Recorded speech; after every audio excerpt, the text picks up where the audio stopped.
नमस्कार दर्शकों, उत्तराखंड लोक सेवा आयोग हरिद्वार यानी उत्तराखंड पब्लिक सर्विस कमीशन से आपके लिए लेक्चरर की पोजीशन आई है और इसमें एक जनरल ब्रांच है और एक आपकी वुमेन की ब्रांच है। तो जनरल में जो है आपके 550 वैकेंसीज़ है और जो आपकी वुमेन ब्रांच के लिए है उसमें 63 आपकी वैकेंसीज़ है। ठीक है, तो अलग अलग है दोनों के लिए, लेकिन इसमें जो वुमेन ब्रांच के कैंडिडेट हैं वो जनरल में भर सकते हैं, लेकिन जनरल वाले ऑब्वियसली वुमेन वाले में नहीं भर पाएंगे। अब हम इसकी डेट की बात करें कि कब तक आपको ये फॉर्म भरना है, तो 7 नवंबर तक आपको ये फॉर्म भर देना है, रात के 12 बजे तक। ठीक है, तो अब इसके हम सबसे पहले जानते हैं कि इसमें दूसरे स्टेट के लोग जो है भर सकते हैं कि नहीं भर सकते, क्योंकि ये सबसे इंपॉर्टेंट होता है जानना।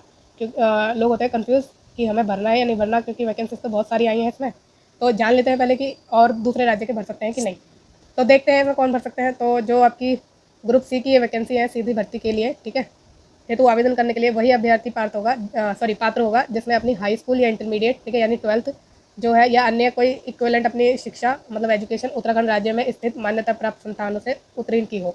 यानी अगर आपने उत्तराखंड से अपनी 12th की है वो भी रिकॉग्नाइज होना चाहिए, ठीक है, राज्य सरकार द्वारा, तो आप इसमें भर सकते हैं। लेकिन यह है कि सैनिक अर्धसैनिक बलों में कार्यरत या तथा राज्य सरकार या उसके अधीन स्थापित किसी राज्य के अर्धशासकीय संस्था में नियमित पदों पर नियमित रूप से नियुक्त कार्मिकों एवं केंद्र सरकार या केंद्र सरकार के सार्वजनिक उपक्रमों में नियमित पदों पर नियमित रूप से उत्तराखंड में कार्यरत ऐसे कर्मी जिनकी सेवाएं उत्तराखंड से बाहर स्थानांतरित नहीं हो सकती हो, स्वयं या उनके पति पत्नी जैसी भी स्थिति हो, ये तथा उनके पुत्र पुत्री राज्य दिन सेवाओं में समूह की सीधी भर्ती के पदों पर चयनित आवेदन पात्र होंगे। मतलब जो भी आपके सैनिक है, अर्धसैनिक बल है, ठीक है, कार्यरत है राज्य सरकार में और उनका जो ट्रांसफर उत्तराखंड से बाहर नहीं हो सकता, तो वो खुद या उनकी पति पत्नी तथा उनके जो सन एंड डॉटर है वो भी इसमें अप्लाई कर सकते हैं।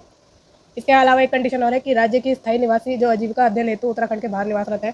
अब जो भी उत्तराखंड के निवासी हैं वो किसी कारणवश बाहर रह रहे हैं, लेकिन उनकी जो उत्तराखंड में रहते हैं वो डोमिसाइल है उनके पास, तो वो स्वयं या उनके पति पत्नी जैसी भी स्थिति हो तथा उनके पुत्र या पुत्री इस फॉर्म को भर सकते हैं। ठीक है, फिर नेक्स्ट हम बात करें कि उत्तराखंड लोक सेवा आयोग यानी ग्रुप सी की जो ये वैकेंसी है उसमें वही अभ्यर्थी पात्र होगा जिसका नाम उत्तराखंड राज्य में स्थित किसी सेवा योजना कार्यालय में आवेदन प्राप्ति के लिए अंतिम तिथि तक अवश्य पंजीकृत हो। यानी जो भी कैंडिडेट उत्तराखंड के एम्प्लॉयमेंट एक्सचेंज में अपना नाम रजिस्टर करा लेंगे, ये जो इस फॉर्म की लास्ट डेट है उस डेट से पहले तो आप इस फॉर्म को भरने के लिए एलिजिबल रहेंगे। ठीक है, तो ध्यान रहे ये वाली आपकी कंडीशन का भी। तो अगर कोई व्यक्ति यानी कैंडिडेट पहले से ही राज्य की सेवा में सेवाधीन है तो उसे एम्प्लॉयमेंट एक्सचेंज में कोई नाम दर्ज कराने की आवश्यकता नहीं है और ये फॉर्म को भर सकता है। और ऐसे अभ्यर्थी जो उत्तराखंड राज्य के सेवा में इतर अन्य सेवा में कार्यरत है अपने विभाग से सेवायोजन कार्यालय में पंजीकरण हेतु अनापत्ति प्रमाण पत्र प्राप्त कर सेवायोजन कार्यालय में पंजीकरण करा सकते हैं। ठीक है, तो जो पहले से एम्प्लॉयमेंट में है उत्तराखंड राज्य की, तो एनओसी लेकर अपना जो सेवायोजन कार्यालय में है वहाँ पर रजिस्ट्रेशन करा सकते हैं। ठीक है, अब बात करें आगे थर्ड पॉइंट की, तो यह है जिन पूर्व सैनिकों द्वारा उत्तराखंड राज्य के किसी जिला सैनिक कल्याण एवं पुनर्वास कार्यालय में पंजीकरण कराया गया है, यानी जिला सैनिक कल्याण और पुनर्वास कार्यालय में रजिस्टर करा लिया है, सेवा आयोजन कार्यालय में पंजीकरण कराने की आवश्यकता नहीं है। और जिला सैनिक कल्याण एवं पुनर्वास कार्यालय द्वारा संबंधित पूर्व सैनिकों को निर्गत पंजीकरण संबंधी प्रमाण पत्र को सेवायोजन कार्यालय में पंजीकरण के समतुल्य माना जाएगा। मतलब जो है अपने जो भी सैनिक है और जो जिला सैनिक कल्याण पुनर्वास कार्यालय में रजिस्टर्ड है उन्हें एम्प्लॉयमेंट एक्सचेंज में अपना नाम दर्ज कराने की जरूरत नहीं है। अब नोट यहाँ पर दिया गया है आपके लिए कि जो भी कैंडिडेट 1, 2 या 3, तो ये हमने तीनों डिस्कस करें। एक ये रहा आपका, ठीक है, ये वाला डिस्कस करा हमने, फिर दूसरा ये वाला डिस्कस करा है ना, दूसरा ये है और पहला आपका ये रहा है ना। इनमें से अगर आप कोई भी एलिजिबिलिटी रखते हैं, ठीक है, तो आप इस फॉर्म को भर सकते हैं। इसमें यही बात की गई है। अब हम चलेंगे इसकी जो वैकेंसी दी गई हैं सारी की सारी कि कैसे कैसे किस सब्जेक्ट में आई है, ठीक है, और कितनी आई है किस सब्जेक्ट में, सब कुछ जानते हैं हम इस वीडियो में। एलिजिबिलिटी भी देखेंगे और इसका सिलेबस भी दिया गया है पीडीएफ के लास्ट में। ये पीडीएफ आपको इस वीडियो के डिस्क्रिप्शन बॉक्स में मिल जाएगी, वहाँ से आप डायरेक्टली देख सकते हैं। ठीक है, और अप्लाई का लिंक भी आपको डिस्क्रिप्शन बॉक्स में मिलेगा, तो वहाँ से डायरेक्टली आप अप्लाई कर सकते हैं क्योंकि ये ऑनलाइन आपका अप्लाई होना है। फिर अब हम बात करते हैं इसके जो सब्जेक्ट वाइज इसके वैकेंसीज है उसकी। तो जनरल ब्रांच की है, ठीक है, जिसमें मैन एंड वुमेन दोनों भर सकते हैं। 550 इसमें आपके क्या है वैकेंसीज है, पद है। हिंदी की बात करें, हिंदी का सब्जेक्ट है इसमें, तो इसमें जो आपकी टोटल आपकी वैकेंसी है वो 69 है, यानी 69 है। और जिसमें एससी के लिए 14 दी गई हैं, एसटी के लिए 3 दी गई हैं और ओबीसी के लिए आपकी 8 दी गई हैं, ईडब्ल्यूएस के लिए 6 दी गई है आपकी, और ये है आपकी अनरिजर्व के लिए 38, ठीक है, 38 अनरिजर्व को दी गई है। टोटल आपकी कितनी हो गई 69। अब बात करें इंग्लिश के सब्जेक्ट की, इसमें 41 है टोटल, और इन 41 में से एससी के लिए 8 है, एसटी के लिए 2 है, ओबीसी के लिए 5 है, ईडब्ल्यूएस के लिए 4 है और अनरिजर्व के लिए 22 है।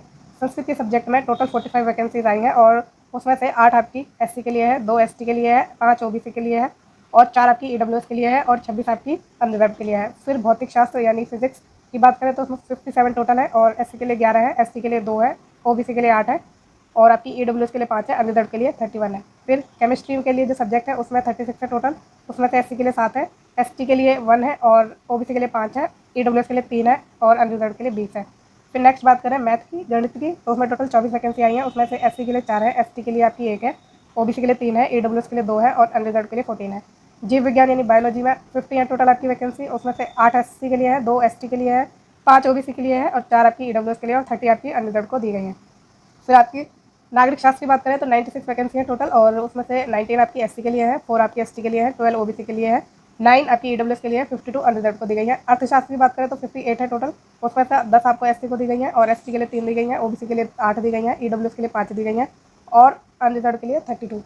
इतिहास यानी हिस्ट्री 25 टोटल वैकेंसी है, एससी के लिए 4 और एसटी के लिए 1 भी नहीं है इसमें और आपकी जो ओबीसी है उसमें 3 है, ईडब्ल्यूएस के लिए 2 है, अनरिजर्व के लिए 16 है। भूगोल की बात करें 33 टोटल वैकेंसी है सब्जेक्ट में और उसमें से एससी के लिए 6 है, एसटी के लिए 1 है, ओबीसी के लिए 6 है, ईडब्ल्यूएस के लिए 3 है और आपकी अनरिजर्व के लिए 17 है।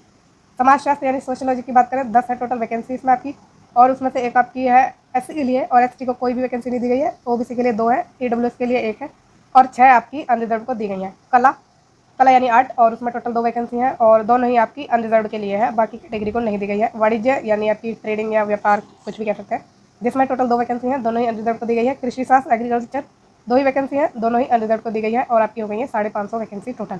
ठीक है, तो ये वैकेंसी से बाइफर्केशन इसलिए भी इंपॉर्टेंट है कि आप अपनी जिस भी कैटेगरी में आते हैं तो उसमें कंपटीशन का लेवल जान लेंगे, बाकी चीज़ों में सहायक होता है, इसलिए ये डिस्कस की जाती हैं। ठीक है, बात करें हम आगे तो ये पूरा ब्यौरा दिया गया है माइन्यूटली कि कैसे कैसे हॉरिजॉन्टल रिजर्वेशन दिया गया है, ये जनरल ब्रांच के लिए ही है। ठीक है, तो ये हम इतना डिस्कस नहीं करेंगे, इतना डिटेल में हमें जाने की ज़रूरत नहीं है। ठीक है, तो आगे चलते हैं। ये भी आपका और बाइफर्केट किया गया है कि पीडब्ल्यूडी को कैसे कैसे बांटी गई हैं। फिर आ गए हम अब इसमें वुमेन की ब्रांच में, जिसमें टोटल 63 वैकेंसी है, पद है, पोस्ट है। ठीक है, तो हिंदी की इसमें जो सब्जेक्ट है, हिंदी का सब्जेक्ट, उसमें टोटल 2 वैकेंसी हैं और उसमें से आपको दोनों ही वैकेंसी अनरिजर्व को दे दी गई है। ये वुमेन ब्रांच की बात कर रहे हैं हम। इंग्लिश की बात करें तो टोटल 13 वैकेंसी है, उसमें से 1 एससी के लिए है और 11 अनरिजर्व के लिए है। भौतिक शास्त्र की बात करें टोटल 7 वैकेंसी है, उसमें से 1 आपकी ओबीसी के लिए है और 6 आपकी अनरिजर्व के लिए है। रसायन शास्त्र में 2 ही वैकेंसी है, उसमें से 1 आपकी ओबीसी के लिए है और 1 आपकी अनरिजर्व के लिए है। गणित में टोटल 5 वैकेंसी है और 1 उसमें से आपकी है ओबीसी के लिए, 4 आपकी अनरिजर्व के लिए है। फिर जीव विज्ञान की बात करें तो टोटल 2 वैकेंसी है, दोनों ही आपकी अनरिजर्व को दे दी गई है। नागरिक शास्त्र की बात करें 5 वैकेंसी है, 5 ही आपकी अनरिजर्व के लिए है। इतिहास की बात करें तो 2 वैकेंसी है, दोनों ही आपकी अनरिजर्व के लिए है। अर्थशास्त्र की बात करें तो अर्थशास्त्र में 11 वैकेंसी है और 11 में से जो है 1 आपकी ओबीसी को दी गई है और 1 आपकी ईडब्ल्यूएस को दी गई है और 9 आपकी अनरिजर्व को दी गई है। फिर भूगोल की बात करें यानी ज्योग्राफी 7 वैकेंसी है, उसमें से 1 एससी के लिए है और 6 आपकी अनरिजर्व के लिए है। गृह विज्ञान यानी होम साइंस 7 आपकी जो टोटल वैकेंसी है और उसमें से 1 एससी को दी गई है और 6 अनरिजर्व को दी गई है। अब जो एससी एसटी और अदर कैटेगरी वाले कैंडिडेट हैं वो अनरिजर्व में भर सकते हैं, लेकिन जब वो भरेंगे तो उन्हें अनरिजर्व की तरह काउंट करा जाएगा, यानी वो अपना एससी एसटी के जो भी बेनिफिट है वो नहीं ले सकते या ओबीसी ईडब्ल्यूएस के बेनिफिट है वो नहीं ले सकते, लेकिन अनरिजर्व के जो लोग हैं वो कैटेगरी में नहीं भर सकते किसी भी कैटेगरी में। ठीक है, अब चलते हैं हम आगे। अब ये भी और माइन्यूटली दिया गया है वुमेन की ब्रांच का कि कैसे कैसे बटी है। अब हम आ गए हैं इसमें कि ये जो आपका डिपार्टमेंट है वो माध्यमिक शिक्षा विभाग है, यानी इंटरमीडिएट एजुकेशन डिपार्टमेंट है, राइट। तो इसमें टोटल 613 है, दोनों को ही मिलाकर 613 आपकी वैकेंसीज है, जिसमें 550 मैंने आपको बताया कि जनरल के लिए, जनरल ब्रांच के लिए है, ब्रांच के लिए, और 63 आपकी वुमेन की ब्रांच के लिए है। वेतन जो आपको मिलेगा इसमें लेवल 8 का मिलेगा, यानी 47,600 से 47,600 से 1,51,100 की आपको सैलरी इसमें मिलेगी, इस रेंज के बीच में। ठीक है, मिनिमम आपकी 47,000 मिनिमम आपकी 45,600 है और मैक्सिमम 1,51,100 है। ठीक, अब बात करें आपकी एज लिमिट की, तो एज लिमिट आपकी मिनिमम 21 साल है और मैक्सिमम 42 साल है। रिजर्वेशन जैसा कि दिया जाता है गवर्नमेंट में, तो कैटेगरीज को रिजर्वेशन दिया गया है। तो अब आ गए हम यहाँ पे असेंशियल क्वालिफिकेशन पर। अब आपका जो ये समाजशास्त्र यानी सोशोलॉजी, भूगोल, अर्थशास्त्र, इतिहास, भौतिक शास्त्र, रसायन शास्त्र, गणित, अंग्रेजी, इनके लिए जो आपकी असेंशियल क्वालिफिकेशन है वो है कि भारत में विधि द्वारा स्थापित किसी विश्वविद्यालय से संबंध विषय में स्नातकोत्तर उपाधि आपके पास होनी चाहिए। मतलब आपने ग्रेजुएशन अपनी करी हो जो कि भारत के किसी भी रिकॉग्नाइज इंस्टीट्यूट या यूनिवर्सिटी से होनी चाहिए। ठीक है, साथ में राजकीय सरकार से मान्यता प्राप्त प्रशिक्षण संस्थान महाविद्यालय में एलटी डिप्लोमा या भारत में विधि द्वारा स्थापित किसी विश्वविद्यालय से शिक्षा शास्त्र में स्नातक उपाधि यानी बीएड आपने की हो। मतलब कि आपने एलटी का डिप्लोमा लिया हो राज्य सरकार से यानी उत्तराखंड की सरकार से जो कि रिकॉग्नाइज्ड हो, या भारत के किसी भी रिकॉग्नाइज्ड इंस्टीट्यूट से या यूनिवर्सिटी से आपने बीएड की हुई हो। ठीक है, समझ गए आप। अब इसमें हम जो आपकी वो है डिज़ायरेबल एलिजिबिलिटी है वो ये सभी के लिए सेम है। ठीक है, ये 3 दी गई हैं, तो इसे पहले ही डिस्कस कर लेते हैं ताकि बार बार हमें ये डिस्कस ना करना पड़े। तो पहला है प्रादेशिक सेना में कम से कम 2 वर्ष की सेवा की हो। ठीक है, ये डिजायरेबल है, अगर नहीं है तब भी आप इस फॉर्म को आराम से भर सकते हैं। बस जिनके पास होती है ना थोड़ी सिलेक्शन के टाइम, फाइनल सिलेक्शन के टाइम प्रेफरेंस दी जाती है, उनका प्रमोशन में और बाकी चीज़ों में फायदा हो जाता है। ठीक है, तो ये जो आपकी प्रादेशिक सेना है उत्तराखंड की, जो इंडियन आर्मी ही सेलेक्ट करती है, तो उन्होंने अगर उत्तराखंड में सेवा दी हुई है तो वो जो है उनको प्रेफरेंस दी जाएगी। फिर या फिर आपने एनसीसी की हो और एनसीसी में आपने बीएससी का सर्टिफिकेट लिया हो। और तीसरी है कि एनएसएस यानी नेशनल सोशल सर्विस का सी प्रमाण पत्र आपके पास हो, यानी सी सर्टिफिकेट आपके पास हो एनएसएस का, तो ये आपके डिज़ायरेबल्स हैं। फिर हम नेक्स्ट चलते हैं दोबारा वापस अपने एलिजिबिलिटी क्वालिफिकेशन पर, असेंशियल वाली पर। और जो आपका दूसरा सब्जेक्ट है यानी दूसरी कैटेगरी का जो सब्जेक्ट है वो नागरिक शास्त्र है। उसमें आपके पास आपकी ग्रेजुएशन होनी चाहिए जो कि रिकॉग्नाइज होनी चाहिए, और साथ में आपने एलटी का डिप्लोमा लिया हो या बीएड की हुई हो वो भी रिकॉग्नाइज ही होना चाहिए। जीव विज्ञान की बात करें तो आपने इसमें वनस्पति विज्ञान में या जंतु विज्ञान में या एडवांस जंतु विज्ञान में अपनी बैचलर्स की हो, ग्रेजुएशन की हो, और उसमें भी आपको एलटी का डिप्लोमा चाहिए या बीएड चाहिए। ठीक है, हिंदी की बात करें तो हिंदी में आपने अपनी ग्रेजुएशन की हो और साथ में आपने विश्वविद्यालय में संस्कृत विषय के साथ स्नातक या भारत में विधि द्वारा स्थापित किसी विश्वविद्यालय में विश्वविद्यालय से शास्त्री की उपाधि ली हो। ठीक है, यानी आपका जो ग्रेजुएशन की डिग्री है, जब आपने अपनी ग्रेजुएशन की हो तो उसमें आपका संस्कृत एज ए सब्जेक्ट होना चाहिए, या फिर अगर संस्कृत नहीं है तो शास्त्री आपके पास हो, शास्त्री का सब्जेक्ट होगा शायद, तो वो आपके पास होने चाहिए। ठीक है, अगर ये नहीं है तो संस्कृत हो, या संस्कृत हो तो शास्त्री हो, और हिंदी आपका मेन सब्जेक्ट तो होना ही चाहिए। साथ में आपने एलटी का डिप्लोमा लिया हो और या फिर बीएड की हुई हो। तो ये तीनों इंपॉर्टेंट है, असेंशियल है। ठीक है, डिजायरेबल नहीं है, होनी है आपके पास। फिर संस्कृत की बात करें तो संस्कृत में आपने क्या की हो, अपनी ग्रेजुएशन की हो या विधि द्वारा स्थापित किसी संस्कृत विश्वविद्यालय से आचार्य साहित्य, आचार्य व्याकरण, आचार्य फलित ज्योतिष, आचार्य नव्य व्याकरण, आचार्य वेद, आचार्य तुलनात्मक दर्शन की उपाधि ली हो। ठीक है, तो ये संस्कृत के आपने क्या है सब्जेक्ट है जिसमें आपने अपनी उपाधि ली हुई हो अगर आपने संस्कृत में ग्रेजुएशन नहीं की है तो। ठीक, फिर नेक्स्ट हम बात करें, इसके साथ ही आपके पास बीएड होने चाहिए या शिक्षा शास्त्री की डिग्री होनी चाहिए। ठीक है, या फिर एलटी का डिप्लोमा आपने लिया हो। फिर आर्ट की बात करें, आर्ट के सब्जेक्ट में तो उसमें आपको चाहिए ग्रेजुएशन ही। ठीक है, स्नातकोत्तर की उपाधि ही आपको चाहिए, वो होनी चाहिए आपकी ड्राइंग एंड पेंटिंग में या ड्राइंग डिज़ाइन में, प्राविधिक कला में, पेंटिंग फाइन आर्ट में, या फिर पेंटिंग विजुअल आर्ट में। ठीक है, इनमें से किसी एक में आपकी ग्रेजुएशन होनी चाहिए। कृषि शास्त्र की बात करें तो इसमें आपने कृषि शास्त्र में क्या की हो, ग्रेजुएशन, और साथ में एलटी का डिप्लोमा या बीएड। ठीक है, एलटी का डिप्लोमा या बीएड ये एक ऑप्शन है।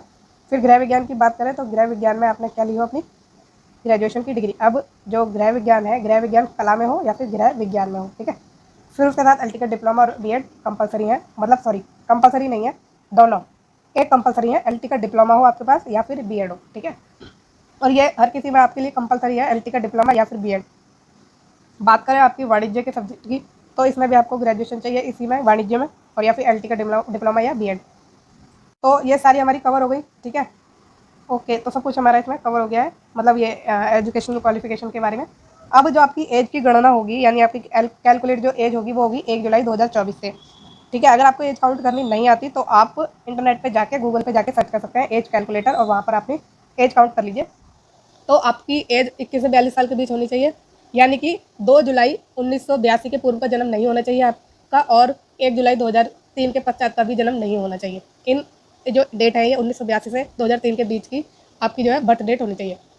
अब बात करें रिजर्वेशन की, तो ये रिजर्वेशन दी गई है कि कैसे कैसे दिया जाएगा। अब रिजर्वेशन सभी को सेम दिया जाता है, जैसे सेंट्रल लेवल पर दिया जाता है वैसे ही स्टेट लेवल पर दिया जा रहा है। SC ST को और जो उत्तराखंड के OBC हैं उनको 5 साल का रिजर्वेशन दिया जा रहा है ये, और SC ST भी उत्तराखंड के ही होने चाहिए। ठीक है, तो और ये स्वतंत्रता संग्राम सेनानी को भी 5 साल की एज की छूट दी जाएगी, राइट।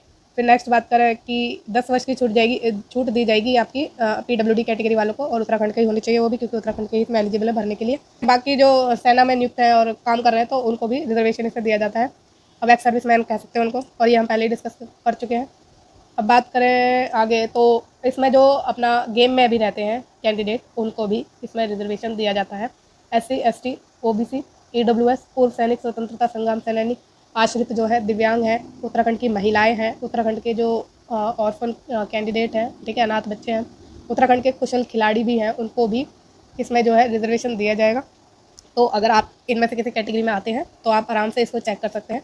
तो वैसे तो मेनली आपका पहले अपना मेरिट लिस्ट में नाम लाना ज़रूरी है, तैयारी करिए ज़ोर शोर से, ठीक है। ये सब तो बात की चीज़ें हैं, पहले अपना मेरिट में पहले ही नाम लाने की कोशिश कीजिए ताकि आपको रिजर्वेशन की ज़रूरत ही ना पड़े। तो अब चलते हैं हम आगे, ठीक है।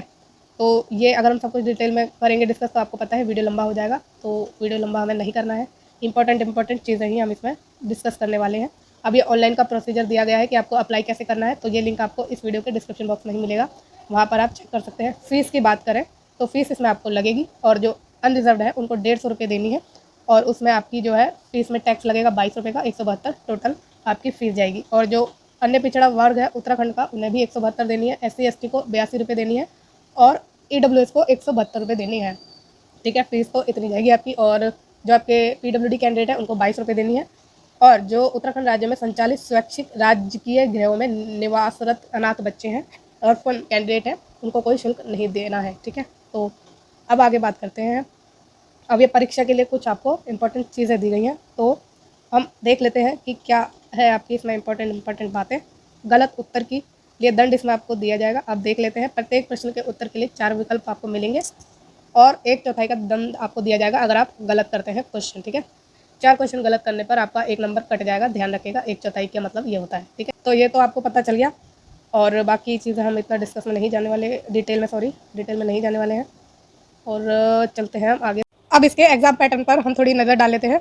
और जो आपका पहला चरण का यानी फर्स्ट स्टेज का जो पेपर है उसमें आपका टीचिंग एप्टीट्यूड आएगा, और आपका सामान्य अध्ययन यानी जनरल स्टडीज़ आएगी।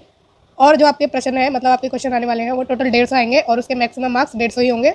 टाइम होगा इसका 2 घंटे का, और नेगेटिव मार्किंग मैंने आपको बता दी इसमें 1/4 की होने वाली है, ठीक है। ऑब्जेक्टिव टाइप के इसमें क्वेश्चन आएंगे आपके। फिर सेकंड स्टेज की बात करें तो सेकंड स्टेज में भी आपके जो है ऑब्जेक्टिव टाइप के क्वेश्चन आने वाले हैं। डिस्क्रिप्टिव टाइप का ये पेपर नहीं है आपका। टोटल इसमें आपके 200 क्वेश्चन होंगे, 200 मार्क्स के होंगे, और ये पेपर होगा 3 घंटे का। और ये जो पेपर है आपका वो आपके कंसर्न सब्जेक्ट का है। अगर आपने हिंदी में अपनी क्वालिफिकेशन दिया तो हिंदी का होगा, अंग्रेजी का है तो अंग्रेजी में होगा, भौतिक विज्ञान का है भौतिक विज्ञान में होगा। और इसमें आपकी नेगेटिव मार्किंग भी की जाएगी। नेगेटिव मार्किंग कितनी की जाएगी यहाँ पर नहीं लिखा है, तो शायद इसकी 1/4 ही होगी। जो पहले स्टेज के लिए है वही सेकंड के लिए भी हो सकती है, ठीक है। ये कंफर्म नहीं कह सकते। आप जब आपके पास जब क्वेश्चन पेपर आएगा तब आप उस पर चेक कर लेना, जो उसके इंस्ट्रक्शंस लिखे होते हैं वहाँ पे मेंशन भी होता है कि कितनी नेगेटिव मार्किंग है, ठीक है। तो अब हम आगे चलें, तो इसमें आपका पूरा डिटेल में आपका क्या दिया गया है, सिलेबस दिया गया है कि क्या क्या आपका आएगा। आप चाहें तो स्वयं भी देख सकते हैं, मतलब खुद भी देख सकते हैं, कुछ ज़्यादा हिंदी हो गया हमें भी, चलिए। और सामान्य अध्ययन वगैरह ये सब आपका सब कुछ आएगा, सारा डिटेल में दिया गया है। और सबसे मेन बात है कि इसमें आपका स्टेट से रिलेटेड भी आपका जनरल स्टडी पूछी जाएगी, जनरल नॉलेज पूछी जाएगी, ठीक है। तो ढंग से तैयार कर लेना। और इसके जो आपके मार्क्स होंगे वो 30 मार्क्स का ही पेपर आने वाला है, 30 क्वेश्चन इसमें आपके आएंगे, तो उस हिसाब से अपना जो है तैयारी करना है। एक भी सेक्शन अपना कमज़ोर मत छोड़ना, क्योंकि वो आपके सिलेक्शन में एक हिंडर बनता है। तो ध्यान रखिए, अपने सिलेक्शन के लिए तैयारी बढ़िया से करनी है, ठीक है। अब जो आपका होम साइंस का सब्जेक्ट है ना, उसका भी इन्होंने सिलेबस नहीं दिया है, तो वो बाद में ही अपलोड करेंगे यथाशीघ्र, यानी जल्द से जल्द, जितना ये जल्दी कर सके उतना। तो इस वीडियो में हम इंपॉर्टेंट चीज़ें सारी कवर कर चुके हैं, और अगर आपको कुछ पूछना है, ठीक है, कुछ डाउट है तो आप मुझसे पूछ सकते हैं। तो इस वीडियो में इतना ही। अगर ये वीडियो आपको अच्छी लगी है तो प्लीज़ इस चैनल को लाइक शेयर और सब्सक्राइब जरूर करिएगा। Thank you so much.